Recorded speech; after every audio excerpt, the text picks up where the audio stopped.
ਵਾਹਿਗੁਰੂ ਜੀ ਕਾ ਖਾਲਸਾ ਵਾਹਿਗੁਰੂ ਜੀ ਕੀ ਫਤਿਹ।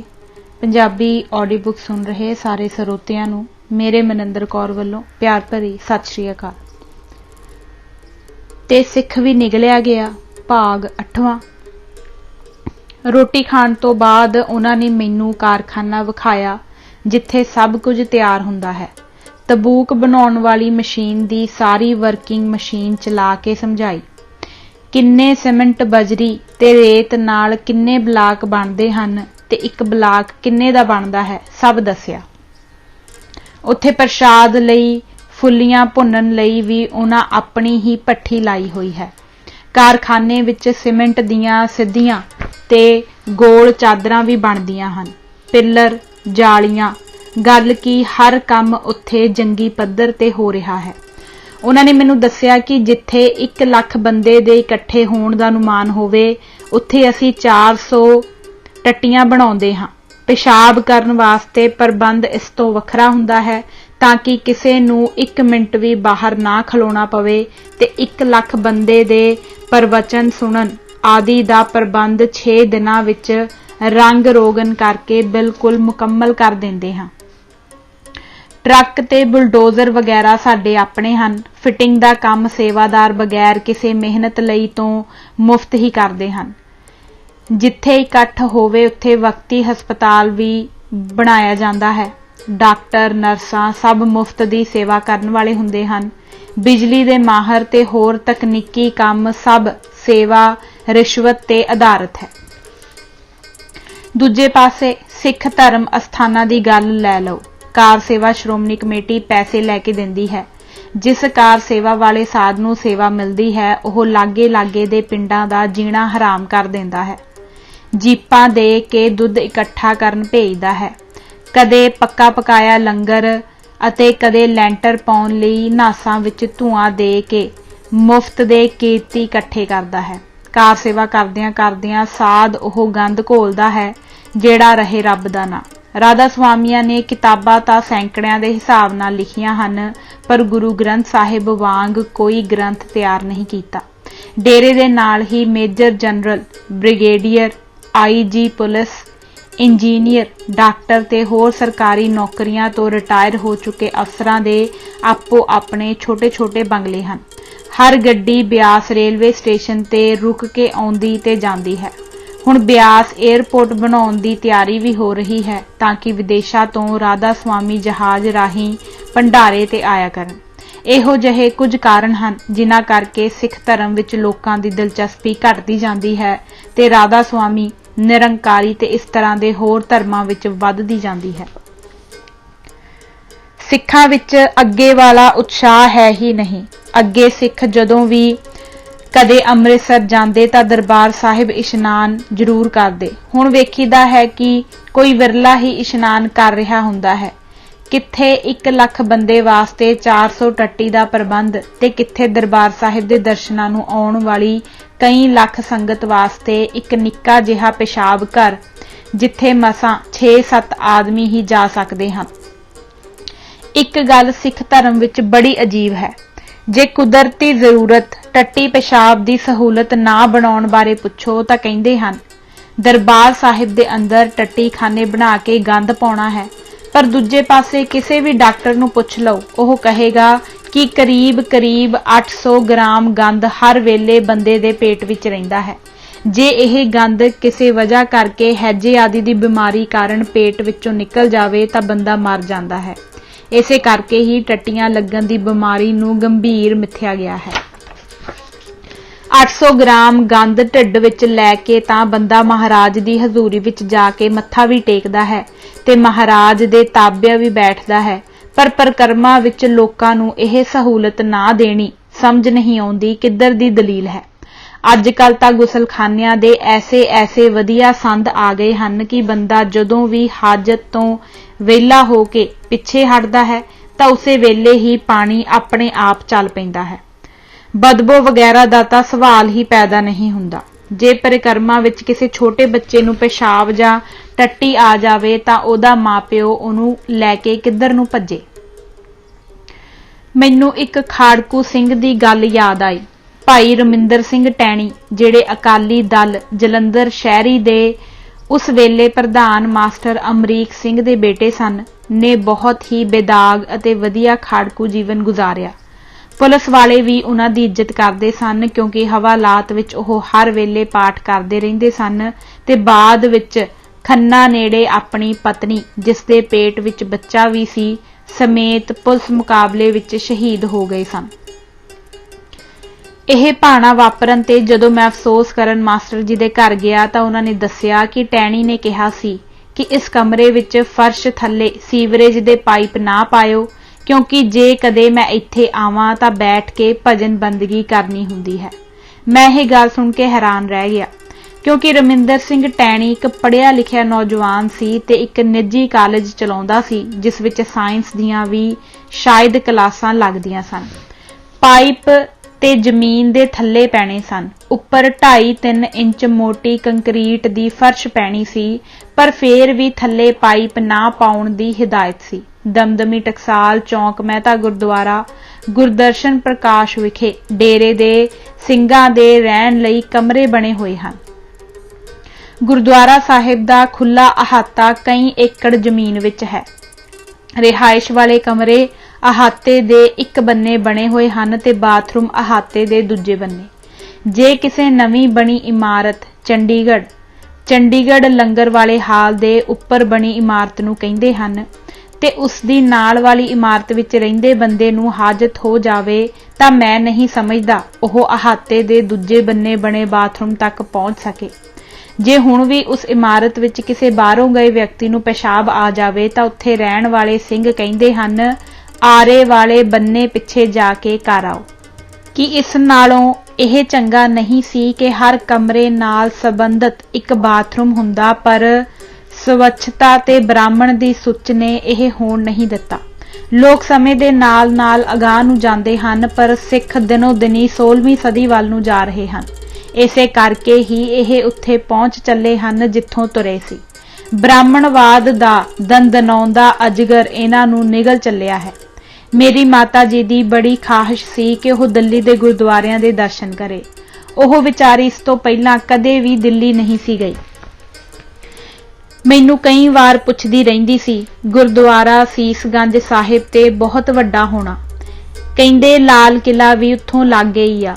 ਇਹ ਸੋਚ ਕੇ ਕਿ ਕਿਤੇ ਮੇਰੀ ਮਾਤਾ ਦੀ ਖਾਹਿਸ਼ ਅਧੂਰੀ ਹੀ ਨਾ ਰਹਿ ਜਾਵੇ, ਮੈਂ ਆਪਣੇ ਇੱਕ ਰਿਸ਼ਤੇਦਾਰ ਜਿਸ ਦੇ ਮਹਿਕਮੇ ਦਾ ਸਬੰਧ ਪੰਜਾਬ ਭਵਨ ਦੀ ਬੁਕਿੰਗ ਨਾਲ ਸੀ ਨੂੰ ਕਿਹਾ ਕਿ ਕਿਸੇ ਤਰ੍ਹਾਂ ਮੇਰੇ ਲਈ ਪੰਜਾਬ ਭਵਨ ਵਿੱਚ 2 ਕਮਰੇ 2 ਦਿਨ ਲਈ ਬੁੱਕ ਕਰਵਾ ਦੇਵੇ।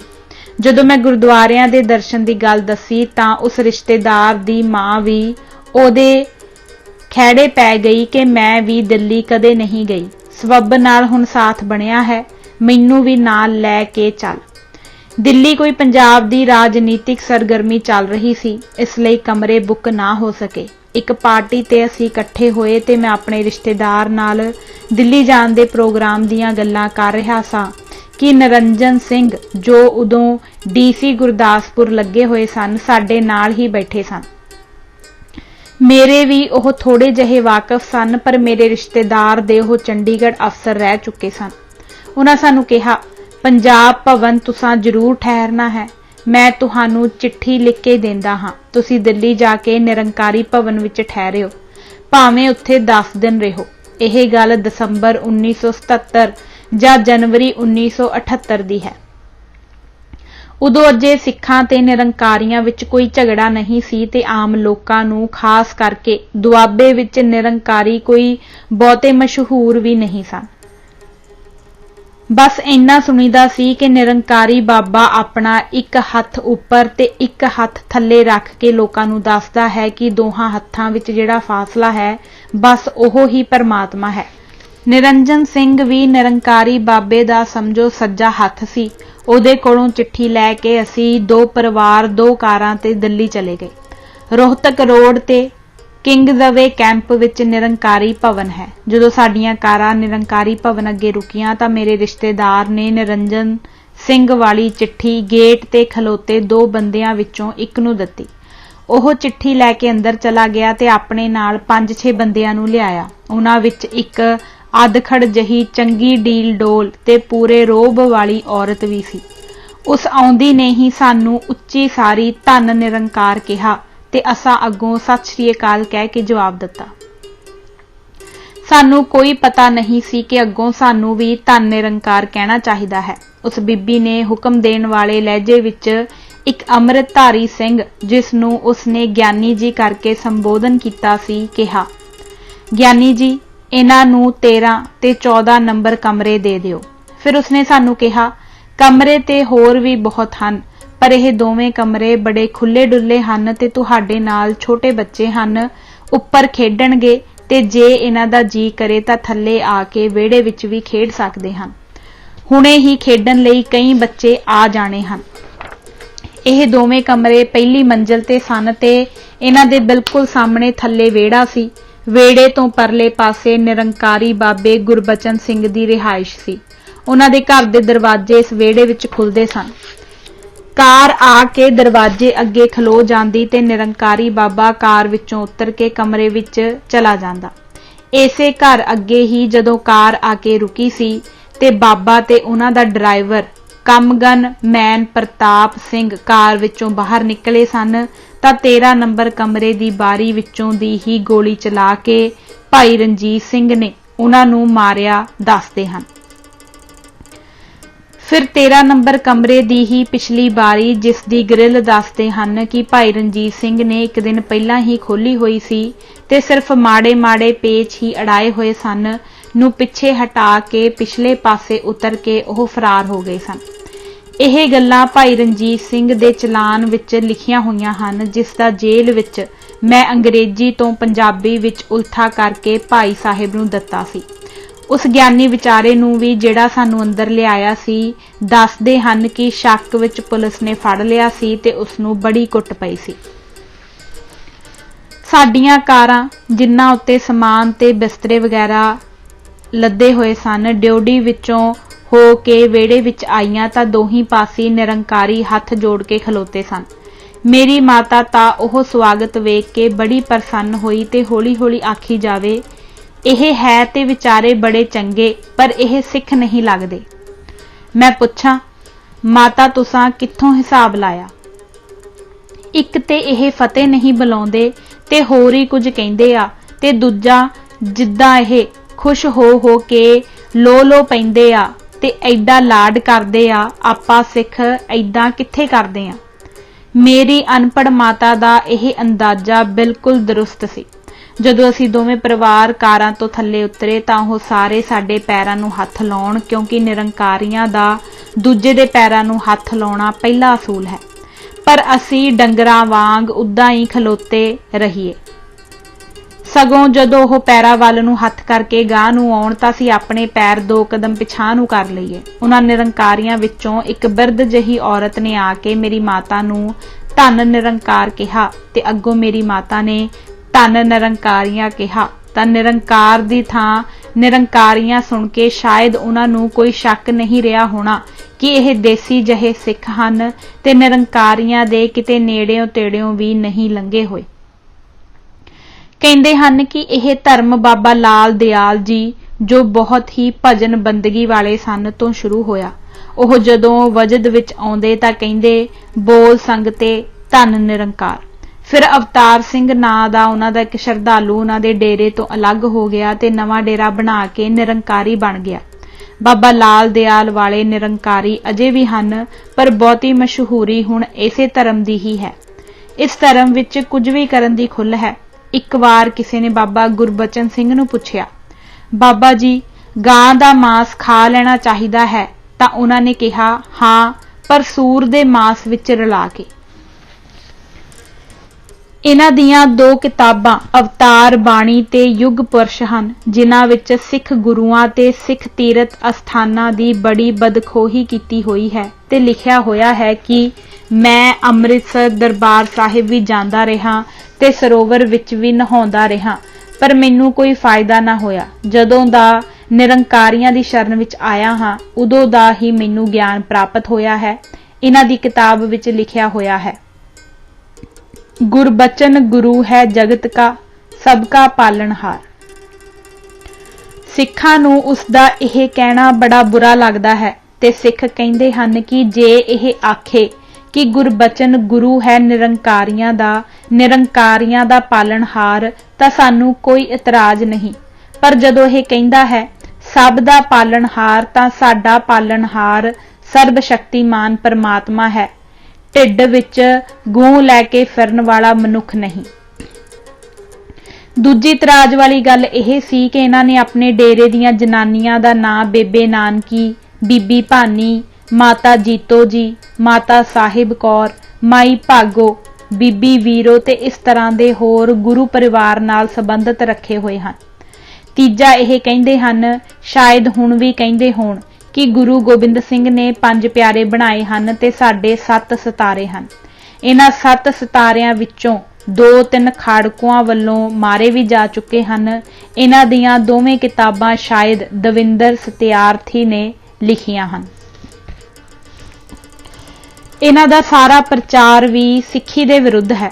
ਇਹਨਾਂ ਦੇ ਅੰਮ੍ਰਿਤਸਰ ਦੇ ਸਮਾਗਮ ਵਿੱਚ ਸਿੱਖ ਇਹਨਾਂ ਨੂੰ ਇਹ ਹੀ ਆਖਣ ਗਏ ਸਨ ਕਿ ਤੁਸੀਂ ਆਪਣਾ ਧਰਮ ਜਿਵੇਂ ਮਰਜ਼ੀ ਚਲਾਓ, ਪਰ ਸਾਡੇ ਗੁਰੂਆਂ ਨੂੰ ਬੁਰਾ ਭਲਾ ਨਾ ਆਖੋ। ਪਰ ਇਹਨਾਂ ਨਿਰੰਕਾਰੀਆਂ ਨੇ 13 ਅਪ੍ਰੈਲ ਵਿਸਾਖੀ ਵਾਲੇ ਦਿਨ 13 ਨਿਹੱਥੇ ਸਿੰਘ ਗੋਲੀਆਂ ਮਾਰ ਕੇ ਸ਼ਹੀਦ ਕਰ ਦਿੱਤੇ।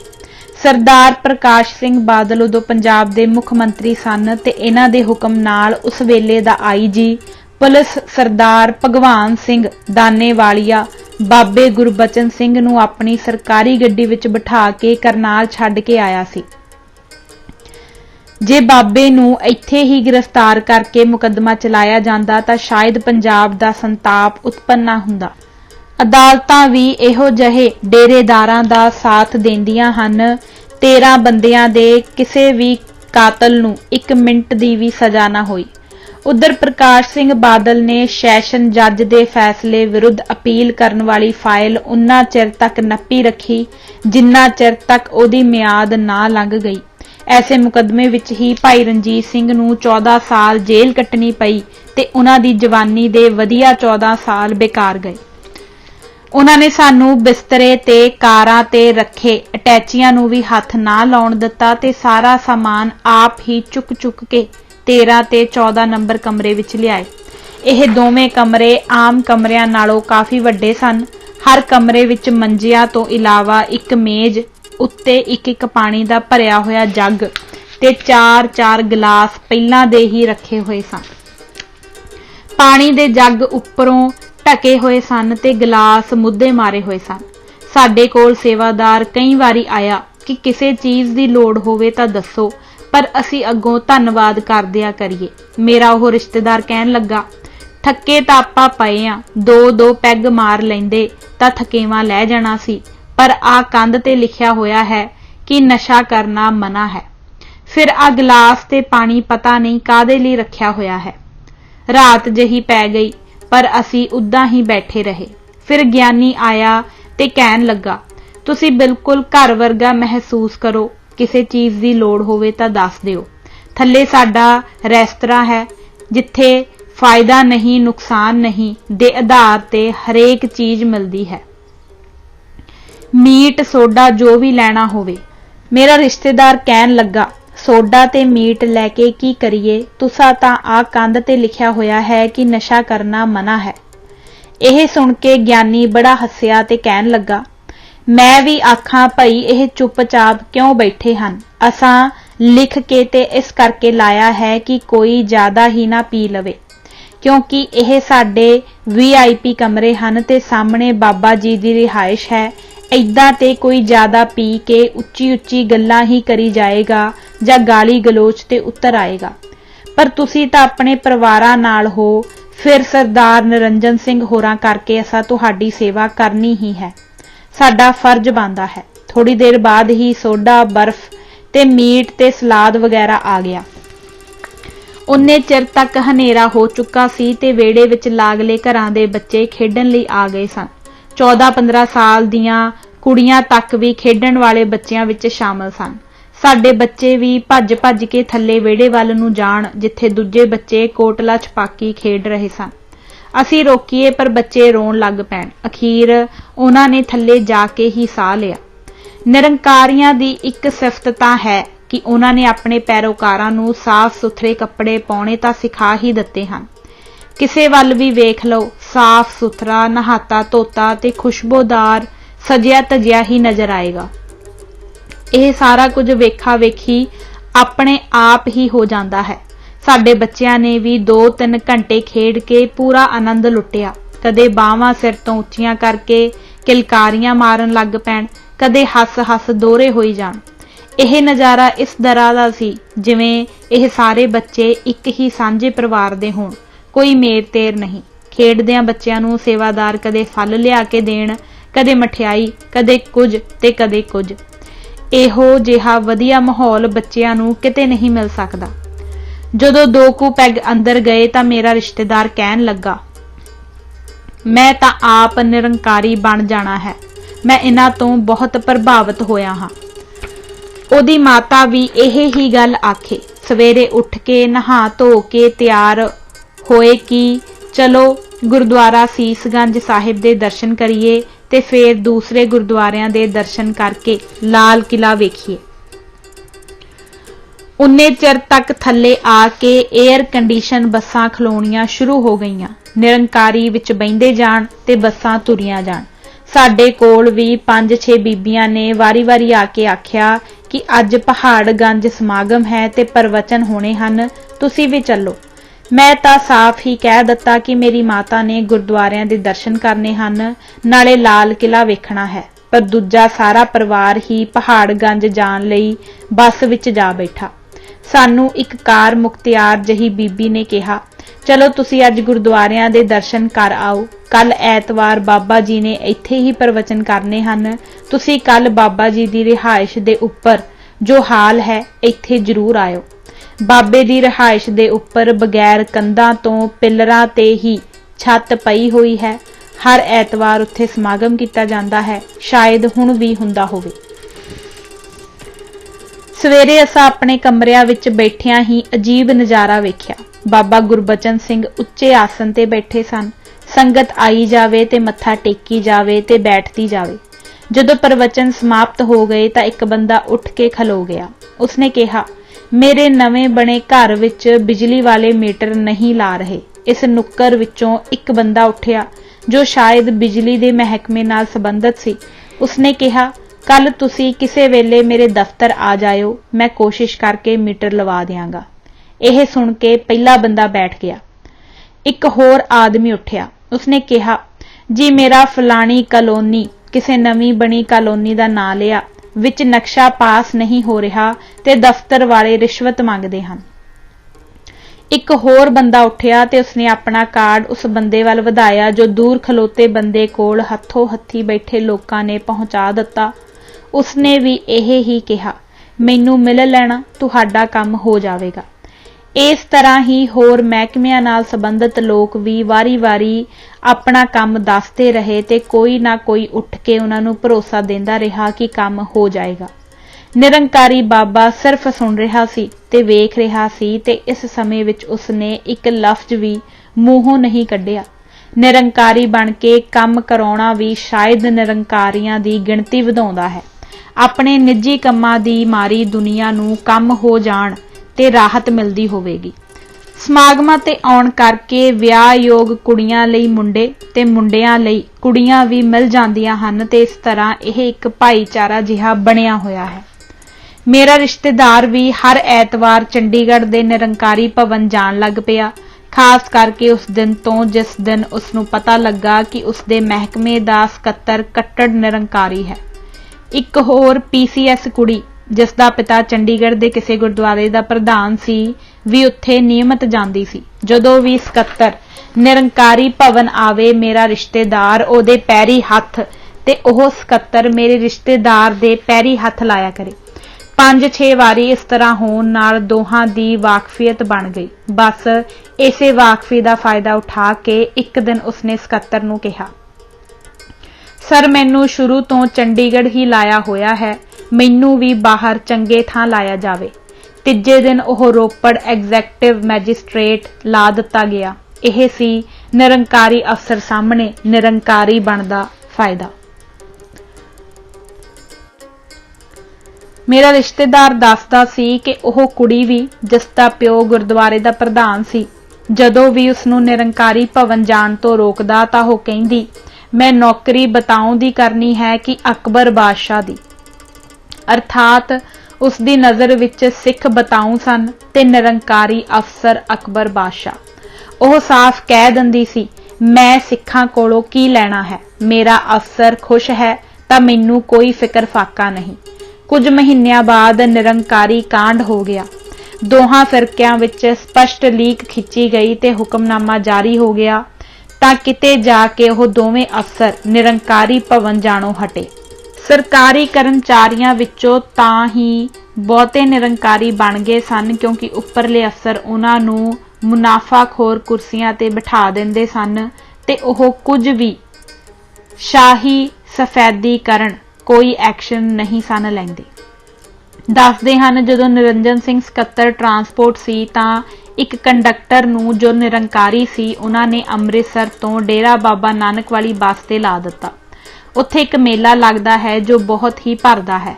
ओह कंडक्टर ते ड्राइवर रल के 2 रातां ते 2 दिन बस मेले ते चलाउंदे रहे। डीजल अपना पवा के 2 दिन दी सारी वटक उन्हां नूं अपनी जेब विच पा लई। उस बस सर्विस तो प्रभावित होकर कई पिंडां दीयां पंचायतां ने डीसी का धन्नवाद किया कि इस बार भावें मेले नूं मुख रखदिआं तुसां एक बस ही लाई है, पर लोकां नूं बहुत सहूलत हुई है। खास करके जिहड़ी मेले ते रात दी बस सर्विस सी उसने तां लोकां नूं बहुत ही आराम पहुंचाया है। इस वार दी तरह अगे तो भी मेले ते रात दी बस सेवा चालू कीती जाया करे। डीसी हैरान, बई केड़ी बस सेवा चालू रही है जिहदा सानू पता ही नहीं। जदों उन्हें पुछगिछ करवाई तां ड्राइवर ते कंडक्टर नूं मुअत्तल कर दिता गया। पर दसदे हन कि उसे दिन ही शाम नूं जनरल मैनेजर अमृतसर नूं फोन आ गया कि उन्हां दोहां नूं बहाल करके मैनूं खबर करो। जनरल मैनेजर आप उन्हां दोहां दे पिंड यह दस्सण गया कि तुहानूं मुअत्तल नहीं किया गया। यह बरकतां सन निरंकारी बनन दियां ते शायद हुण भी हन। निरंकारी, राधा स्वामी, सतनाम अनामी ते जेठू वालिए ते इस तरह दे ही कुछ होर नवें धर्म जो सिख दिख वाले हन, भारतीय एजेंसियां ने सिੱਖੀ नूं घट करन लई सरकार दी हदायत ते चलाए हन। गुरमीत राम रहीम सिंह ते होर बथेरे ऐसे लोग हन जो सिੱਖੀ नूं ढा ला रहे हन, पर सिख घूक सुते पए हन। एक शायर दे कथन अनुसार, जो बात मुनासिब है वो हासिल नहीं करते, जो अपनी ग्रह में है उसे खो भी रहे हैं। बेइल्म भी हम लोग हैं, गफलत भी है तारी, अफसोस की अंधे भी हैं और सो भी रहे हैं। साइंस नाल आडे। जे गुरु गोबिंद सिंह जी किरपान लहरा के 5 सिर मंग के 5 बंदियां नूं त्यार बर त्यार सिपाही बना के ते फेर होर सिखां नूं शस्त्रां दी ट्रेनिंग दे के फौज तैयार कर सकदे सन, जिहड़ा कि मुगल राज ते 22 धार दे ईरखालू राजियां दे हुंदियां बहुत ही मुश्किल काम सी, तां कि ओह 100-200 ग्रंथी नहीं सन लभ सकदे जिहड़े हर वेले अखंड पाठ करदे रहिंदे। गुरु साहिब नूं 13 लड़ाइयां हिंदुआं नाल ते 14वीं औरंगजेब दीयां फौजां नाल लड़न दी की लोड़ सी। पुत्तर, माता ते सिंह शहीद ना हुंदे, भारी जानी ते माली नुकसान ना हुंदा। उधरों दुश्मन फौजां चढ़ाई करदियां, इधर ढोलकियां छैणियां ते वाजियां नाल बाणी पढ़न लग पैंदे, दुश्मन नूं भाजड़ पै जांदी। दुश्मन फौज आप मुहारे पिछां भज जांदी। जे किसे सिख दा थोड़ा जिहा भी दिमाग काम करदा होवे ते ओह सोच के वेखे कि दोहां विचों सौखा तरीका किहड़ा सी। जिथे बाहूबल दी लोड़ होवे उत्थे किरपान दी शक्ति ने ही काम करना है। हत्थां बाज करारियां वैरी मित ना होए। हाँ, गुरबाणी अपनी थां है। बाणी पढ़न नाल मन बलवान हुंदा है ते जुल्म नाल टक्कर लैण दी शक्ति ते प्रेरणा मिलदी है, नाले मन नूं शांति मिलदी है, जो होर किसे तरीके जां किसे भी चीज़ नाल नहीं मिलदी। अज कल एक गल होर बड़ी प्रचलित है।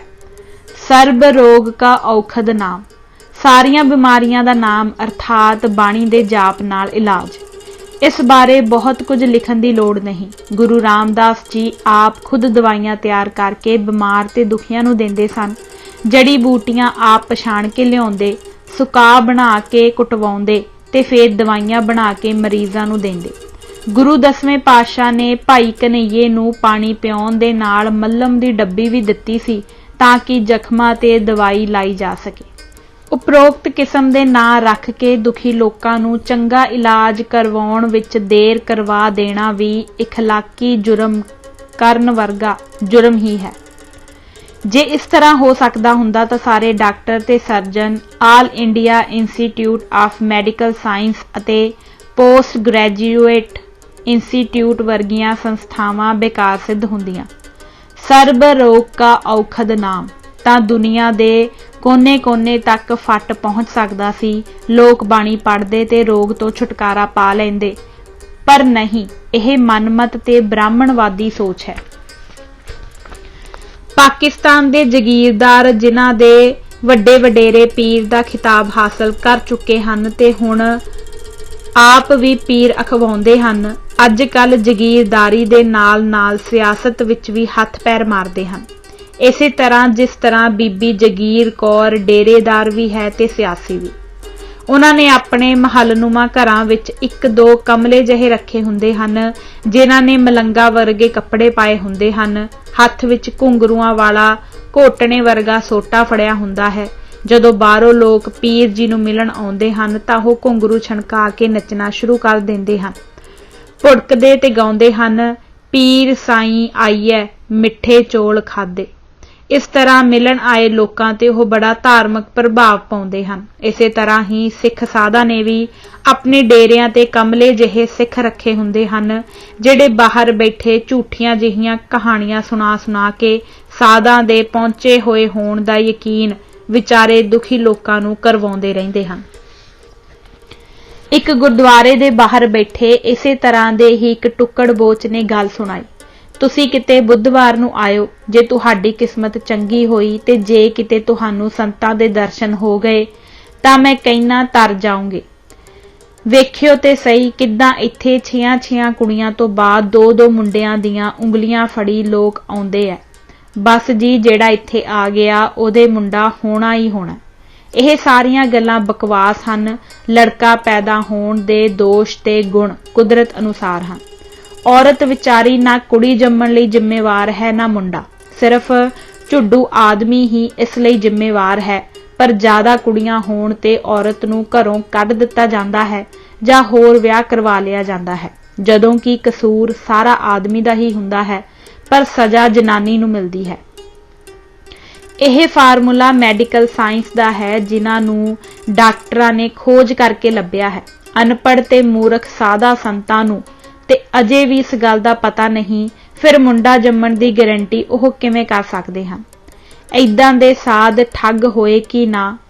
ਅਨਪੜ੍ਹ ਸਿੱਖ ਜਨਾਨੀਆਂ ਵੀ ਸਾਧਾਂ ਦੇ ਆਸ਼ੀਰਵਾਦ ਨਾਲ ਮੁੰਡੇ ਭਾਲਦੀਆਂ ਫਿਰਦੀਆਂ ਹਨ।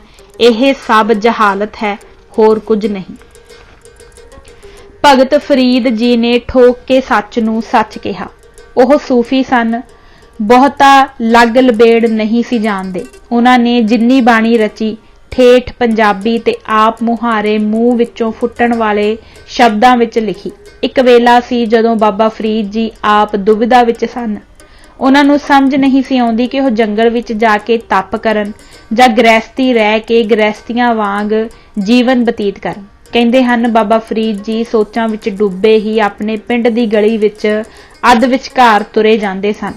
ਜਦੋਂ ਬੰਦਾ ਸੋਚਾਂ ਵਿੱਚ ਡੁੱਬਾ ਹੋਵੇ ਤਾਂ ਮਨੋਵਿਗਿਆਨੀ ਕਹਿੰਦਾ ਹੈ ਕਿ ਇਨਸਾਨ ਸੜਕ ਦੇ ਅੱਧ ਵਿੱਚ ਹੀ ਤੁਰਦਾ ਹੈ, ਕਿਉਂਕਿ ਉਹ ਉਸ ਵੇਲੇ ਡੂੰਘੀਆਂ ਵਿਚਾਰਾਂ ਵਿੱਚ ਹੁੰਦਾ ਹੈ ਤੇ ਡੂੰਘੀ ਵਿਚਾਰ ਵਿੱਚ ਖੱਬੇ ਹੱਥ ਤੁਰਨਾ ਜਾਂ ਸੱਜੇ ਹੱਥ ਤੁਰਨਾ ਇੱਕ ਤਰ੍ਹਾਂ ਭੁੱਲ ਹੀ ਜਾਂਦਾ ਹੈ। ਆਧੁਨਿਕ ਯੁੱਗ ਵਿੱਚ ਵੀ ਮਾਨਸਿਕ ਤੌਰ ਤੇ ਪਰੇਸ਼ਾਨ ਤੇ ਸੋਚਾਂ ਵਿੱਚ ਡੁੱਬੇ ਮਨੁੱਖ ਹੀ ਐਕਸੀਡੈਂਟ ਦਾ ਕਾਰਨ ਬਣਦੇ ਹਨ। ਪਿੱਛੇ ਮਾਈ ਨੇ ਗੋਹੇ ਦਾ ਭਾਰਾ ਟੋਕਰਾ ਚੁੱਕਿਆ ਹੋਇਆ ਸੀ। ਉਹ ਛੇਤੀ ਅੱਗੇ ਲੰਘਣਾ ਚਾਹੁੰਦੀ ਸੀ, ਪਰ ਬਾਬਾ ਫਰੀਦ ਜੀ ਰਸਤਾ ਖਾਲੀ ਨਹੀਂ ਸੀ ਛੱਡ ਰਹੇ। ਅਖੀਰ ਅੱਕ ਕੇ ਮਾਈ ਨੇ ਕਿਹਾ, ਭਾਈ ਇੱਧਰ ਲੱਗ ਜਾਂ ਉੱਧਰ ਲੱਗ, ਰਾਹ ਤੇ ਛੱਡ। ਬਸ ਬਾਬਾ ਫਰੀਦ ਜੀ ਨੂੰ ਗਿਆਨ ਹੋ ਗਿਆ। ਉਹ ਇੱਕ ਪਾਸੇ ਲੱਗ ਗਏ ਤੇ ਉਹਨਾਂ ਘਰ-ਬਾਰ ਛੱਡ ਕੇ ਜੰਗਲਾਂ ਵਿੱਚ ਜਾ ਕੇ ਤਪ ਕਰਨ ਦਾ ਫੈਸਲਾ ਕਰ ਲਿਆ। ਹੁਣ ਵੇਲਾ ਆ ਗਿਆ ਹੈ ਕਿ ਸਿੱਖ ਜਾਂ ਤਾਂ ਬਾਣੀ ਦੇ ਲੜ ਲੱਗਣ ਤੇ ਜਾਂ ਅਨਪੜ੍ਹ ਤੇ ਲੋਟੂ ਸਾਧਾਂ ਦੇ। ਬਾਬਾ ਫਰੀਦ ਜੀ ਦੇ ਬਹੁਤ ਸਾਰੇ ਸ਼ਲੋਕ ਲੋਕਾਂ ਨੂੰ ਬਗੈਰ ਯਾਦ ਕੀਤਿਆਂ ਵੀ ਆਪਣੇ ਆਪ ਯਾਦ ਹੋ ਜਾਂਦੇ ਹਨ। ਫਰੀਦਾ ਕਾਲੇ ਮੈਂਡੇ ਕੱਪੜੇ, ਕਾਲਾ ਮੈਂਡਾ ਵੇਸ, ਗੁਨਹੀ ਭਰਿਆ ਮੈਂ ਫਿਰਾਂ, ਲੋਕ ਕਹਿਣ ਦਰਵੇਸ਼। ਮਤਲਬ ਬਹੁਤ ਸਪਸ਼ਟ ਹੈ। ਕਈ ਲੋਕ ਸਾਧ ਤੇ ਸੰਤ ਅਖਵਾਉਣ ਵਾਲੇ ਲੋਕਾਂ ਨੂੰ ਆਮ ਇਨਸਾਨ ਤੋਂ ਉੱਤੇ ਸਮਝ ਲੈਂਦੇ ਹਨ ਤੇ ਇਹ ਗੱਲ ਆਪਣੇ ਮਨ ਵਿੱਚ ਬਿਠਾ ਲੈਂਦੇ ਹਨ ਕਿ ਆਮ ਆਦਮੀ ਤਾਂ ਕੋਈ ਗਲਤੀ ਕਰ ਸਕਦਾ ਹੈ, ਪਰ ਸੰਤ ਮਹਾਂਪੁਰਖ ਇਹ ਕੰਮ ਕਿਵੇਂ ਕਰ ਸਕਦੇ ਹਨ? ਜੇ ਕੋਈ ਪੁੱਛੇ ਕਿਉਂ, ਉਹ ਕਿਉਂ ਨਹੀਂ ਕਰ ਸਕਦੇ, ਤਾਂ ਉਹ ਅੱਗੋਂ ਉੱਤਰ ਦਿੰਦੇ ਹਨ, ਉਹ ਬਹੁਤ ਤੇਜ਼ ਤਪ ਵਾਲੇ ਤਪਸਵੀ ਹਨ, ਬਾਣੀ ਬਹੁਤ ਪੜ੍ਹਦੇ ਹਨ, ਕਾਮ ਤੇ ਹਰ ਤਰ੍ਹਾਂ ਦੇ ਵਿਕਾਰਾਂ ਤੇ ਉਹਨਾਂ ਨੇ ਕਾਬੂ ਪਾ ਲਿਆ ਹੈ। ਪਰ ਮੈਡੀਕਲ ਸਾਇੰਸ ਇਹ ਗੱਲ ਕਿਸੇ ਕੀਮਤ ਤੇ ਵੀ ਮੰਨਣ ਨੂੰ ਤਿਆਰ ਨਹੀਂ। ਮੈਡੀਕਲ ਸਾਇੰਸ ਅਨੁਸਾਰ ਕਾਮ ਮਨੁੱਖ ਦੀ ਸਰੀਰਕ ਜ਼ਰੂਰਤ ਹੈ। ਇਹ ਬਿਲਕੁਲ ਉਸ ਤਰ੍ਹਾਂ ਹੈ ਜਿਵੇਂ ਇੱਕ ਟਿਊਬਵੈੱਲ ਚੱਲ ਰਿਹਾ ਹੋਵੇ ਤੇ ਉਸ ਦਾ ਪਾਣੀ ਇੱਕ ਚੁਬੱਚੇ ਵਿੱਚ ਡਿੱਗ ਰਿਹਾ ਹੋਵੇ। ਮੰਨ ਲਓ ਚੁਬੱਚਾ ਥੱਲਿਓਂ ਬੰਦ ਹੈ ਤੇ ਟਿਊਬਵੈੱਲ ਦਾ ਪਾਣੀ ਨਿਰੰਤਰ ਉਸ ਵਿੱਚ ਡਿੱਗ ਰਿਹਾ ਹੋਵੇ, ਤਾਂ ਦੋ ਹੀ ਗੱਲਾਂ ਹੋ ਸਕਦੀਆਂ ਹਨ। ਜਾਂ ਤਾਂ ਉਸ ਚੁਬੱਚੇ ਦਾ ਕੋਈ ਨਿਕਾਸ ਹੋਵੇ ਜਾਂ ਉਹ ਚੁਬੱਚਾ ਭਰ ਕੇ ਉਛਲ ਜਾਵੇਗਾ, ਜਿਹੜਾ ਕਿ ਅਣਵਿਆਹੇ ਲੋਕਾਂ ਨਾਲ ਹਰ ਰੋਜ਼ ਹੁੰਦਾ ਹੈ। ਸੁਪਨ ਦੋਸ਼ ਵਗੈਰਾ ਇਹ ਹੀ ਗੱਲ ਹੈ। ਇੱਕ ਤਰੀਕਾ ਅਖੀਰਲਾ ਹੋਰ ਹੈ ਕਿ ਉਧਰੋਂ ਚੁਬੱਚਾ ਭਰ ਜਾਵੇ ਤੇ ਉਧਰੋਂ ਟਿਊਬਵੈੱਲ ਦੀ ਮੋਟਰ ਬੰਦ ਹੋ ਜਾਵੇ। ਫਿਰ ਪਾਣੀ ਦਾ ਭਰਿਆ ਚੁਬੱਚਾ ਪਾਣੀ ਨਾਲ ਭਰਿਆ ਤਾਂ ਰਹੇਗਾ, ਪਰ ਉਛਲੇਗਾ ਨਹੀਂ। ਇਹ ਵੀ ਹੋ ਸਕਦਾ ਹੈ ਕਿ ਟਿਊਬਵੈੱਲ ਦੀ ਮੋਟਰ ਕਦੇ ਚੱਲੀ ਹੀ ਨਾ ਹੋਵੇ। ਇਸ ਹਾਲਤ ਵਿੱਚ ਵੀ ਚੁਬੱਚਾ ਕਾਹਦੇ ਨਾਲ ਉਛਲਣਾ ਹੈ? ਪਰ ਇਸ ਕਿਸਮ ਦੇ ਲੋਕ ਨਾਮਰਦ ਅਖਵਾਉਂਦੇ ਹਨ, ਜਿਹੜੇ ਸਾਧ ਮਰਦ ਵੀ ਹਨ ਤੇ ਕਹਿੰਦੇ ਹਨ ਕਿ ਮੈਂ ਕਾਮ ਤੇ ਕਾਬੂ ਪਾਇਆ ਹੋਇਆ ਹੈ। ਉਹ ਝੂਠ ਬੋਲਦੇ ਹਨ। ਜਾਂ ਤਾਂ ਉਹ ਨਾਮਰਦ ਹਨ ਜਾਂ ਉਹ ਕਿਸੇ ਨਾ ਕਿਸੇ ਹੋਰ ਢੰਗ ਨਾਲ ਆਪਣੀ ਕਾਮ ਤ੍ਰਿਪਤੀ ਕਰਦੇ ਹਨ। ਉਹ ਤ੍ਰਿਪਤੀ ਸੱਚਮੁੱਚ ਦੀ ਹੋਵੇ ਜਾਂ ਬਨਾਵਟੀ ਹੋਵੇ, ਹੋਰ ਕੋਈ ਤੀਜੀ ਗੱਲ ਹੋ ਹੀ ਨਹੀਂ ਸਕਦੀ। ਇਹ ਮੈਡੀਕਲ ਸਾਇੰਸ ਦਾ ਮੁੱਢਲਾ ਅਸੂਲ ਹੈ ਜੋ ਕਿ ਅੱਜ ਕੱਲ੍ਹ ਦੇ ਯੁੱਗ ਵਿੱਚ ਕੋਈ ਵੀ ਝੁਠਲਾ ਨਹੀਂ ਸਕਦਾ। ਵੈਸੇ ਵੀ ਮੈਡੀਕਲ ਸਾਇੰਸ ਦੇ ਅਨੁਸਾਰ ਇਸ ਤੇ ਕਾਬੂ ਪਾਉਣਾ ਮਨੁੱਖ ਦੇ ਵੱਸ ਵਿੱਚ ਨਹੀਂ ਹੁੰਦਾ। ਕੋਈ ਵੀ ਬੰਦਾ ਚਾਹ ਕੇ ਵੀ ਇਸ ਵਿੱਚ ਕੁਝ ਨਹੀਂ ਕਰ ਸਕਦਾ। ਜਦੋਂ ਬੰਦਾ ਸਾਹ ਲੈਂਦਾ ਹੈ ਤਾਂ ਉਹ ਉਸ ਦਾ ਕਰਤਾ ਨਹੀਂ ਹੁੰਦਾ, ਸਾਹ ਤਾਂ ਆਪਣੇ ਆਪ ਚੱਲ ਰਿਹਾ ਹੁੰਦਾ ਹੈ। ਇਸੇ ਤਰ੍ਹਾਂ ਹੀ ਦਿਲ ਦੀ ਧੜਕਣ ਦਾ ਵੀ ਕੋਈ ਕਰਤਾ ਨਹੀਂ ਹੁੰਦਾ, ਕਿਉਂਕਿ ਸਰੀਰ ਵਿੱਚ ਖੂਨ ਆਪਣੇ ਆਪ ਚੱਲ ਰਿਹਾ ਹੁੰਦਾ ਹੈ। ਇਸੇ ਹੀ ਤਰ੍ਹਾਂ ਕਾਮ ਦਾ ਵੀ ਕੋਈ ਕਰਤਾ ਨਹੀਂ ਹੁੰਦਾ, ਕਿਉਂਕਿ ਉਹ ਵੀ ਆਪਣੇ ਆਪ ਹੀ ਚੱਲਦਾ ਹੈ। ਇਹ ਇੱਕ ਫੈਕਟਰੀ ਵਾਂਗ ਜਾਂ ਚੱਲ ਰਹੇ ਟਿਊਬਵੈੱਲ ਵਾਂਗ ਹਨ। ਭਰ ਜਾਂਦੇ ਹਨ ਤਾਂ ਫਟ ਉਛਲ ਜਾਂਦੇ ਹਨ, ਜਿਸ ਨੂੰ ਸੁਪਨ ਦੋਸ਼ ਕਿਹਾ ਜਾਂਦਾ ਹੈ। ਕਈ ਲੜਕੀਆਂ ਦਾ ਜਲਦੀ ਵਿਆਹ ਨਹੀਂ ਹੁੰਦਾ ਤਾਂ ਉਹਨਾਂ ਨੂੰ ਹਿਸਟੀਰੀਆ ਦੇ ਦੌਰੇ ਪੈਣ ਲੱਗ ਪੈਂਦੇ ਹਨ। ਇਹ ਸਾਰਾ ਕੁਝ ਕੁਦਰਤ ਵੱਲੋਂ ਬਣਾਇਆ ਹੋਇਆ ਆਟੋਮੈਟਿਕ ਪਲਾਂਟ ਵਾਂਗ ਹੈ। ਇਹ ਇੱਕ ਸਰੀਰਕ ਜ਼ਰੂਰਤ ਤੇ ਕੁਦਰਤੀ ਪ੍ਰਕਿਰਿਆ ਹੈ। ਕੋਈ ਵੀ ਮਨੁੱਖ, ਭਾਵੇਂ ਉਹ ਸਾਧੂ ਹੋਵੇ, ਸੰਤ ਹੋਵੇ ਤੇ ਭਾਵੇਂ ਕੋਈ ਹੋਰ ਹੋਵੇ, ਕਾਮ ਦਾ ਕਰਤਾ ਨਹੀਂ। ਜੇ ਕੋਈ ਕਿਸੇ ਚੀਜ਼ ਦਾ ਕਰਤਾ ਨਹੀਂ ਤਾਂ ਫਿਰ ਉਹ ਉਸ ਤੇ ਕਾਬੂ ਕਿਵੇਂ ਪਾ ਸਕਦਾ ਹੈ? ਕੁਦਰਤ ਦੇ ਪੱਕੇ ਨਿਯਮ ਅਨੁਸਾਰ ਜਿੰਨੀ ਬਿੰਦ ਅਥਵਾ ਵੀਰਜ ਨੇ ਸਰੀਰ ਵਿੱਚੋਂ ਖਾਰਜ ਹੋ ਜਾਣਾ ਹੁੰਦਾ ਹੈ, ਉਸ ਨੂੰ ਕਿਸੇ ਵੀ ਯਤਨ ਨਾਲ ਸਰੀਰ ਵਿੱਚ ਨਹੀਂ ਰੱਖਿਆ ਜਾ ਸਕਦਾ। ਇਸ ਦਾ ਇਹ ਭਾਵ ਵੀ ਹੈ ਕਿ ਕਾਮ ਨੂੰ ਵਸ ਕਰ ਲੈਣ ਵਾਲੇ ਝੂਠੇ ਹਨ ਤੇ ਖਤਰਨਾਕ ਪਾਖੰਡੀ ਹਨ। ਜੇ ਬਾਲਜਤੀ ਰਿਹਾ ਸੰਸਾਰ ਸਮੁੰਦਰ ਤੋਂ ਕੋਈ ਤਰ ਸਕਦਾ ਹੁੰਦਾ ਤਾਂ ਖੁਸਰੇ ਨੂੰ ਉੱਚੀ ਆਤਮਕ ਅਵਸਥਾ ਕਿਉਂ ਨਾ ਪ੍ਰਾਪਤ ਹੋਈ। ਇਸਤਰੀ ਦਾ ਤਿਆਗ ਕਰਨ ਵਾਲੇ ਕਾਮ ਭੁੱਖ ਮਿਟਾਉਣ ਲਈ ਪਰਾਈਆਂ ਇਸਤਰੀਆਂ ਮਗਰ ਭੱਜੇ ਫਿਰਦੇ ਹਨ। ਗੁਰਬਾਣੀ ਦਾ ਫਰਮਾਨ ਹੈ, ਜਤਨ ਕਰੇ ਬਿੰਦ ਕਿਵੇਂ ਨਾ ਰਹਾਈ, ਬਿੰਦ ਰਾਖੇ ਜੇ ਤਰੀਐ, ਭਾਈ ਖੁਸਰੇ ਕਿਉਂ ਨਾ ਪਰਮ ਗਤੀ ਪਾਈ। ਇਸਤਰੀ ਤਜ ਕਰ ਕਾਮ ਵਿਆਪਿਆ, ਚਿਤ ਲਾਇਆ ਪਰ ਨਾਰੀ। ਸਾਰੇ ਵਿਕਾਰਾਂ ਵਿੱਚੋਂ ਕਾਮ ਦਾ ਨਾਂ ਪਹਿਲੇ ਨੰਬਰ ਤੇ ਆਉਂਦਾ ਹੈ। ਬਾਕੀ ਵਿਕਾਰਾਂ ਤੇ ਤਾਂ ਸ਼ਾਇਦ ਥੋੜਾ ਬਹੁਤ ਕਾਬੂ ਪੈ ਵੀ ਸਕਦਾ ਹੋਵੇ। ਜਿਵੇਂ ਕ੍ਰੋਧ ਤੇ ਕਈ ਲੋਕ ਕੁਝ ਸਮੇਂ ਲਈ ਕਾਬੂ ਪਾ ਲੈਂਦੇ ਹਨ। ਲੋਭ, ਮੋਹ ਤੇ ਹੰਕਾਰ ਵੀ ਕੁਝ ਦੇਰ ਲਈ ਠੱਲਿਆ ਜਾ ਸਕਦਾ ਹੈ, ਪਰ ਕਾਮ ਦਾ ਬੰਨ ਤਾਂ ਜਦੋਂ ਟੁੱਟਦਾ ਹੈ ਤਾਂ ਭਾਖੜਾ ਡੈਮ ਦੇ ਟੁੱਟਣ ਵਾਂਗ ਹੜ ਹੀ ਲਿਆ ਦਿੰਦਾ ਹੈ। ਤੁਲਸੀਦਾਸ, ਜਿਸ ਨੇ ਰਮਾਇਣ ਲਿਖੀ ਹੈ, ਨੇ ਕਿਹਾ ਹੈ ਕਿ ਜਦੋਂ ਬੰਦਾ ਕਾਮਗ੍ਰਸਤ ਹੋਵੇ ਤਾਂ ਉਸ ਵਿੱਚ 20 ਘੋੜਿਆਂ ਦਾ ਬਲ ਆ ਜਾਂਦਾ ਹੈ। ਕਾਮਵਸ ਹੋਇਆ ਹੀ ਤੁਲਸੀਦਾਸ ਸੱਪ ਨੂੰ ਰੱਸੀ ਸਮਝ ਕੇ ਤੇ ਉਸ ਨੂੰ ਫੜ ਕੇ ਪਹਿਲੀ ਮੰਜ਼ਿਲ ਤੇ ਰਹਿੰਦੀ ਆਪਣੀ ਪਤਨੀ ਕੋਲ ਚਲਾ ਗਿਆ ਸੀ। ਇੱਕ ਰਿਸ਼ੀ, ਜਿਸ ਦੀ ਕਈ ਸਦੀਆਂ ਦੀ ਤਪੱਸਿਆ ਸੀ, ਮੇਨਕਾ ਨਾਂ ਦੀ ਸੁੰਦਰੀ ਨੇ ਸਕਿੰਟ ਵਿੱਚ ਨਸ਼ਟ ਕਰਕੇ ਉਹ ਮਾਰੀ। ਇੱਕ ਹੋਰ ਹਿੰਦੂ ਦੰਤ ਕਥਾ ਅਨੁਸਾਰ ਇੱਕ ਰਿਸ਼ੀ ਨੇ ਦਰਿਆ ਪਾਰ ਕਰਨਾ ਸੀ। ਉਸਨੇ ਮਲਾਹ ਨੂੰ ਬੇੜੀ ਦੂਜੇ ਪਾਸੇ ਲੈ ਚੱਲਣ ਲਈ ਆਖਿਆ। ਉਸਨੇ ਕਿਹਾ ਕਿ ਉਹ ਅਜੇ ਹੁਣੇ-ਹੁਣੇ ਹੀ ਬੇੜੀ ਦਾ ਪੂਰ ਛੱਡ ਕੇ ਆਇਆ ਹੈ ਤੇ ਥਕਾਵਟ ਨਾਲ ਉਸਦਾ ਜੋੜ ਦਰਦ ਕਰ ਰਿਹਾ ਹੈ। ਪਰ ਜਦੋਂ ਰਿਸ਼ੀ ਕ੍ਰੋਧਿਤ ਹੋ ਗਿਆ ਤੇ ਸਰਾਪ ਦਾ ਡਰਾਵਾ ਦਿੱਤਾ ਤਾਂ ਉਸ ਮਲਾਹ ਨੇ ਆਪਣੀ ਬੇਟੀ ਨੂੰ ਰਿਸ਼ੀ ਨੂੰ ਦਰਿਆ ਦੇ ਦੂਜੇ ਕੰਢੇ ਛੱਡ ਆਉਣ ਲਈ ਆਖਿਆ, ਕਿਉਂਕਿ ਉਦੋਂ ਲੋਕ ਸਰਾਪ ਤੋਂ ਬਹੁਤ ਡਰਦੇ ਸਨ, ਜਾਂ ਕਹਿ ਲਓ ਕਿ ਬ੍ਰਾਹਮਣਾਂ ਨੇ ਬਹੁਤ ਹੀ ਡਰਾਏ ਹੋਏ ਸਨ। ਜਦੋਂ ਬੇੜੀ ਦਰਿਆ ਦੇ ਅੱਧ ਵਿਚਕਾਰ ਗਈ ਤਾਂ ਰਿਸ਼ੀ ਕਾਮਗ੍ਰਸਤ ਹੋ ਗਿਆ। ਜਦੋਂ ਉਸਨੇ ਉਸ ਕੁੜੀ ਨਾਲ ਛੇੜਖਾਨੀ ਸ਼ੁਰੂ ਕੀਤੀ ਤਾਂ ਉਹ ਉਸ ਦਾ ਮਤਲਬ ਤਾਂ ਸਮਝ ਗਈ, ਪਰ ਸਰਾਪ ਤੋਂ ਡਰਦੀ ਉਸਦੇ ਮੂੰਹ ਤੇ ਥੱਪੜ ਮਾਰਨ ਦੀ ਥਾਂ ਉਸਨੇ ਅਧੀਨਗੀ ਨਾਲ ਬੇਨਤੀ ਕੀਤੀ ਕਿ ਰਿਸ਼ੀ ਜੀ ਮਹਾਰਾਜ, ਮੈਂ ਨੀਚ ਕੁੱਲ ਦੀ ਲੜਕੀ ਹਾਂ। ਪਾਣੀ ਵਿੱਚ ਹੀ ਜ਼ਿਆਦਾ ਰਹਿਣ ਕਰਕੇ ਮੇਰੇ ਸਰੀਰ ਵਿੱਚੋਂ ਮੱਛੀ ਵਰਗੀ ਦੁਰਗੰਧ ਆਉਂਦੀ ਹੈ ਤੇ ਸਭ ਤੋਂ ਵੱਡੀ ਗੱਲ ਇਹ ਹੈ ਕਿ ਚੱਲਦੇ ਪਾਣੀ ਵਿੱਚ ਫੇਰ ਸੂਰਜ ਵੀ ਸਿਖਰ ਤੇ ਹੈ। ਇਹ ਸਾਰਾ ਕੁਝ ਸ਼ਾਸਤਰਾਂ ਦੇ ਵਿਰੁੱਧ ਹੈ। ਮੇਰੇ ਤੇ ਕਿਰਪਾ ਕਰੋ ਤੇ ਆਪ ਜੀ ਆਪਣੇ ਤੇ ਕਾਬੂ ਰੱਖੋ। ਨਾ ਮੈਨੂੰ ਕਲੰਕਿਤ ਕਰੋ, ਨਾ ਆਪ ਹੋਵੋ।